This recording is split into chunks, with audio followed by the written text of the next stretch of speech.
আর আমাদের এখানকার সবচেয়ে বড় বাজার এটাই, এখানে এত প্রজাতির দেশি মাছ ছিল, মানে কি বলবো, শুধু টাকারই দরকার আর মাছের কিন্তু কোনো অভাব ছিল না। আর মাছ কিনতে কিন্তু আমার অনেক অনেক বেশি ভালো লাগে। আর কার মাছ কিনতে ভালো লাগে অবশ্যই কমেন্ট করে কিন্তু জানাবেন। আর আমরা এদিন প্রায় 6 বা 7 রকমের মাছ কিনেছিলাম। মাছগুলি এত ফ্রেশ টাটকা ছিল কি আর বলবো, যদি আমার অনেক কষ্ট হয়ে গেছিল, কেননা আমি বাজার করে দিয়ে বাসা থেকে দুপুরের খাবারটা খেয়েই আবার আমার ভাইয়ের প্রাইভেট কারে ঢাকায় চলে আসছিলাম। যদিও সেরকম একটা জার্নি হয়নি, কষ্ট হয়নি, যেহেতু ভাইয়ের প্রাইভেট কারে চলে আসলাম। তারপর আমরা এখান থেকে কিছু শাকসবজি কিনেছিলাম। তারপর যে রোজার যে মেইন উপকরণ, যে ছোলা, ডাল, ট্যাং, চিনি, অর্থাৎ এরকম যে গৃহস্থলী পণ্যগুলি লাগে সেগুলিও কিনেছিলাম।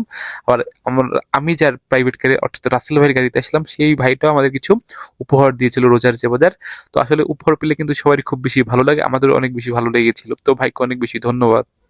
আর এটাই ছিল মূলত আমাদের রমজানের বাজার। তো আজকের মতো এখানেই শেষ করি, পরবর্তী ভিডিওতে আবার আপনাদের সঙ্গে দেখা হবে।